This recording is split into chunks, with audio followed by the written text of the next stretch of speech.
Vamos a continuar con nuestra reflexión. Invitamos a la licenciada Juana Escarce y el doctor Fabián Nova que se integren a nuestra mesa para seguir encontrando puntos que nos puedan servir para lograr convertir este tema urgente, trascendente, en parte de nuestra tarea educativa.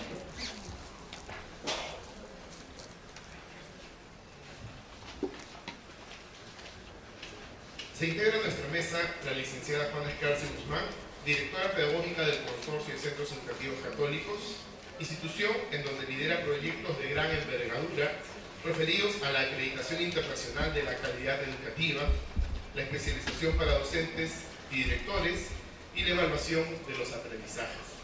Es licenciada en Educación por la Universidad Mayor de San Marcos, con maestría en Evaluación y Acreditación de la Calidad de la Educación Superior por la misma universidad, y ha seguido diversos estudios de posgrado en gerencia y proyectos educativos. El doctor Fabián Nova Talavera es abogado, máster en Derecho Internacional Económico y doctor en Derecho por la Pontificia Universidad Católica del Perú. Es profesor principal de la Facultad de Derecho y director del Instituto de Estudios Internacionales de la Pontificia Universidad Católica del Perú. Además, ha sido viceministro de Políticas para la Defensa del Ministerio de Defensa del Perú. A ellos nuestro aplauso y les cedemos la palabra.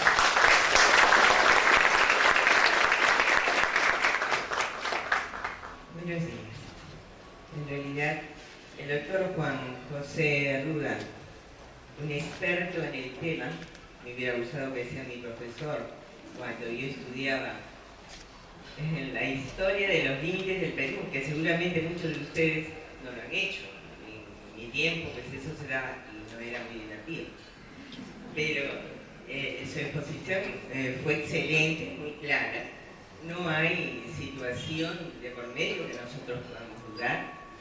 Y además, después del fallo de la Haya, en realidad no tendríamos que discutir el fallo de la Haya, sino a partir de eso generar los aprendizajes que como docentes deberíamos primero dominar, luego tratar de plantear nuestra propia postura como docentes frente a nuestros estudiantes. Nuestros estudiantes están ávidos de que nosotros les digamos qué es y cómo tienen que pensar. Eso nunca lo debemos hacer, pero lo que sí tenemos que hacer es darles la posibilidad de que ellos puedan discutir a partir de las metodologías activas que como maestros debemos plantear, pero primero analizar las situaciones, estar muy claros en qué cosa es lo que queremos que ellos sepan e incorporar múltiples aprendizajes para que nuestros estudiantes en realidad tomen decisiones. Para tomar decisiones hay que desarrollar en ellos el pensamiento crítico. Y el pensamiento crítico es uno de los puntos en que nuestras escuelas están fallando hoy en día. Siempre queremos nosotros los docentes no dejar de ser los que decimos y damos la última palabra. En esta época de cambios, en realidad, decir nosotros la última palabra no es lo más sabio. Considero que en realidad deberíamos tomar mucha mayor conciencia de qué es lo que debemos hacer en este momento. Este no es el escenario de Tacna. Estamos en la capital de la República. Pero si ustedes estuvieran en Tacna, lo que estamos diciendo ahora pierde sentido.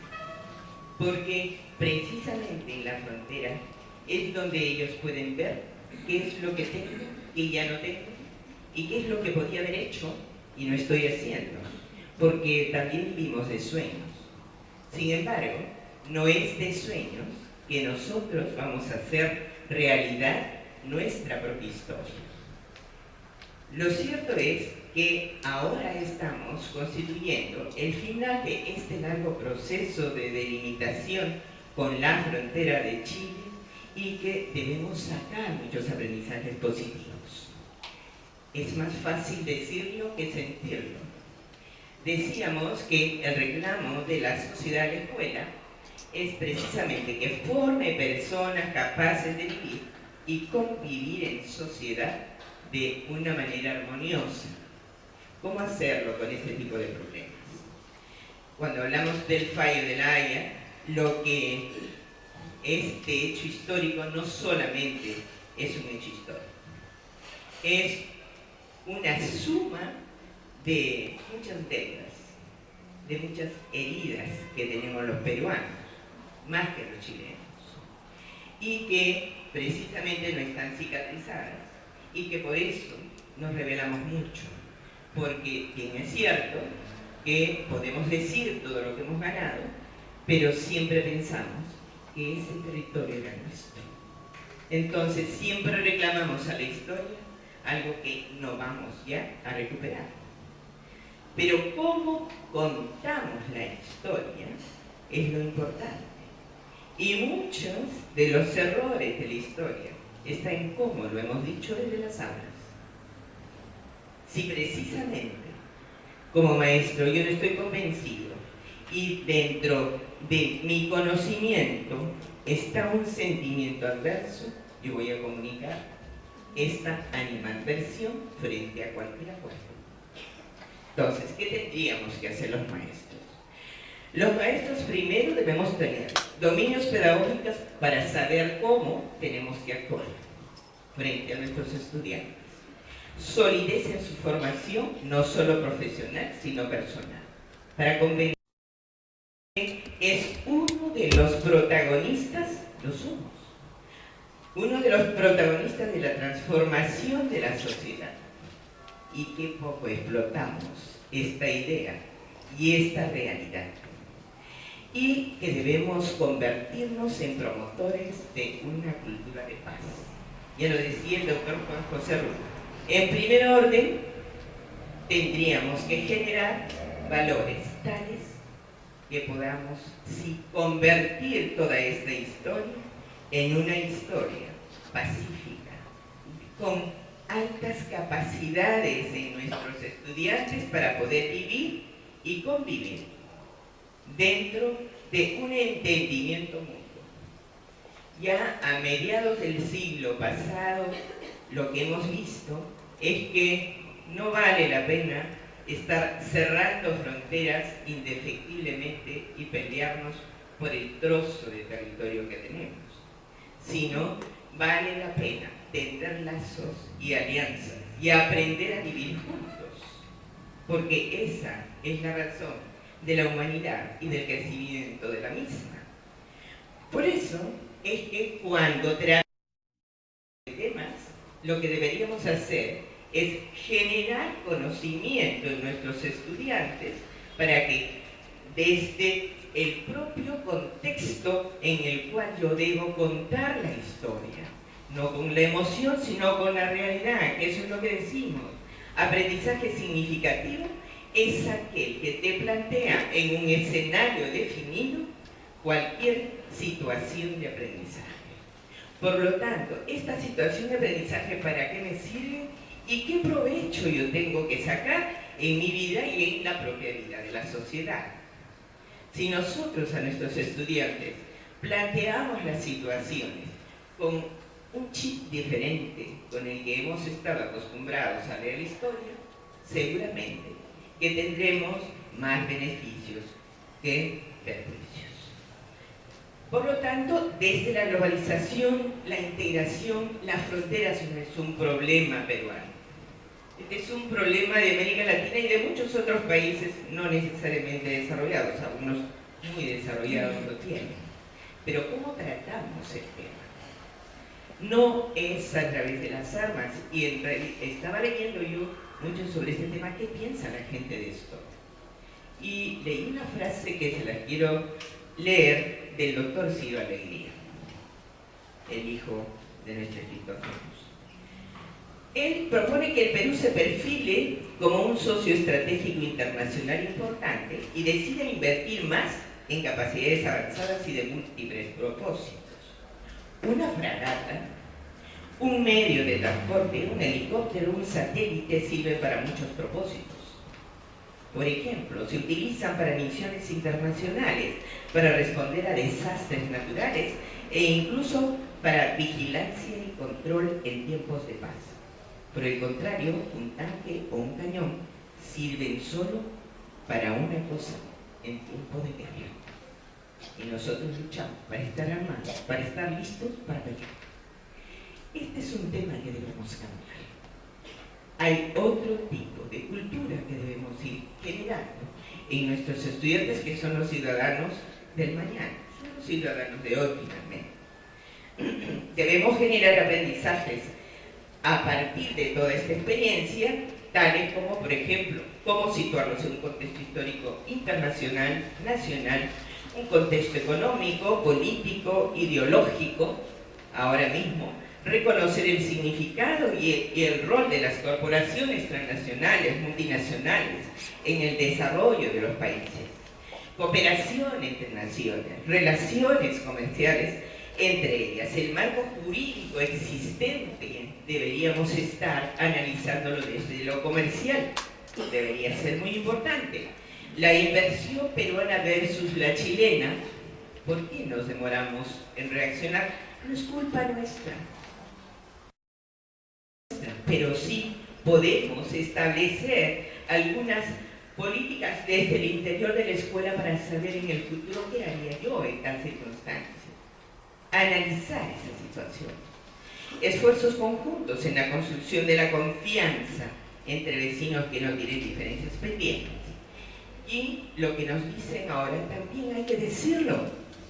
Dice que el gobierno aprobó la realización de una serie de proyectos de infraestructura para Tacna por 2.000 millones de soles, unos 700 millones de dólares, para empezar a impulsar. Si eso está aprobado, ¿por qué pensar que se les ha abandonado? Que leo muchísimo en internet que ya dejaron a Tacna sola y que se entiende.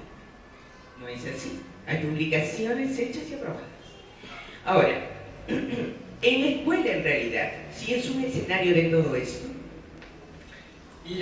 el Ministerio de Educación, junto con la Cancillería, han planteado una serie de contenidos que se tendrían que dar a conocer a través de cartillas que aún no salen, pero ya tienen que empezar a salir. En primaria, por ejemplo, están poniendo que deberíamos, juntando un poco de contenidos, en qué consistieron las posiciones del Perú y Chile, qué es la Corte Internacional de Justicia, la delegación peruana, etapas, documentos, demandas, qué aprendimos en todo esto, y en secundaria, qué solicitó el Estado chileno, qué decidió la comisión, cuál fue la posición del Estado peruano ante el resultado del fallo, cuál es la importancia del resultado del fallo, pero no nos quedemos solo en esto. Yo creo que como escuelas católicas lo que deberíamos hacer es algo que nos está llamando hace un buen tiempo. En la Convención Nacional de Escuelas Católicas, realizada en el año 2012 en la ciudad de Tacna, fue un tema para la ciencia que somos llamados a reflexionar y actuar desde los criterios del Evangelio, la fe y las opciones pastorales de la Iglesia, sobre nuestro rol que tenemos sobre formadores de paz en nuestros pueblos. Es difícil, y eso lo hablábamos con los docentes. Tienen sentimientos muy encontrados, porque muchas veces en países de frontera tenemos amigos muy cercanos que no están del lado de nuestra frontera, están al frente. Pero, ¿qué es lo que nos estamos peleando? Entonces, ¿qué situaciones tendríamos que desarrollar entre los estudiantes y las propias escuelas de frontera? Y ya no solo de frontera, también escuelas al interior de nuestras naciones.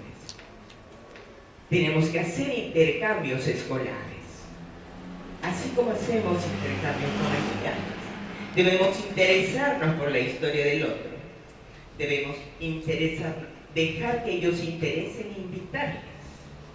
Tratar de hablar y entender cuál es su lenguaje y su cultura, para que nosotros podamos entender y ser entendidos también por ellos.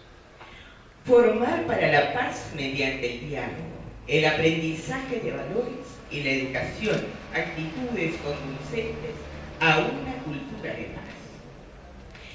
Este año que les comento, el año 2012, tuvimos una mesa redonda. El proyecto se inició primero con conversaciones sobre contenidos. ¿Qué vamos a hablar sobre el tema? El siguiente año se juntaron docentes. En este año ya hay invitación entre estudiantes. La Paz, Antofagasta y Tacna. Entonces, esta actitud que tienen nuestros docentes y estudiantes, que nos cuesta porque estamos en frontera, esta actitud me gustaría contagiarla. Vamos a publicar el proyecto completo en la revista CIMI. Vamos a repartir a más de las 15 regiones que tenemos nosotros en el país. Vamos a difundir la idea de que necesitamos generar cultura de paz en nuestras aulas, pero no en cero. Ya les dije, el maestro está llamado a ser el forjador de los cambios en la escuela. Quería también decirles que el Ministerio de Educación, a través del propio diseño curricular, está desarrollando lo que nosotros deberíamos también desarrollar más, otro tipo de temas. Está desarrollando programas que tienen que definir desde la propia competencia definidas. Hay dos competencias clave. Uno, la competencia de convivir de manera democrática en cualquier contexto o circunstancia y con todas las personas sin distinción. Y el otro, deliberar sobre asuntos públicos a partir de argumentos razonados que estimulen la formulación de una posición en pro del bien común. Y nos recomiendan trabajar estas dos grandes competencias con indicadores muy específicos, que también los vamos a publicar si es que todas nuestras escuelas no son escuelas públicas y no recibirán los documentos, pero nosotros lo podemos publicar como las rutas de aprendizaje, lo que hicimos lo mismo. Pero para que se trabaje en el aula con indicadores muy concretos y actividades muy concretas. Ojalá haya muchos más simposios, haya reuniones de argumentación y fundamentación de toda problemática, de no solamente histórica, sino geopolítica y económica, que nos conviene como peruanos de futuro. Quería recomendar a los directores igual. Ustedes tienen una responsabilidad de control y fiscalización frente a los documentos que se tienen que emitir sobre este tipo de temas y límites de Perú. Existe una ley del 19 de agosto de 1993, la 26219, vigente hasta hoy, que nos obliga a leer qué es y mirar y revisar cuáles son los libros y todo documento que ingrese al colegio, pero que esté de acuerdo a precisamente lo que ha pasado ahora. Va a haber mucho control sobre este tema, el fallo de La Haya, los límites del sur, del norte, del este, del Perú, pero que esto esté bien dado. Lo que quiere decir que el control de fiscalización está a cargo de todos los ciudadanos peruanos para que esto ocurra y no se publiquen mapas, no se publiquen tampoco ninguna referencia bibliográfica, geográfica, histórica, que esté dándonos un mensaje diferente. Y los directores y el personal docente son los responsables para que esto ocurra en cada colegio. Desde la norma, desde la intención, desde la pedagogía, desde la norma jurídica y demás, debemos seguir educando en este tema.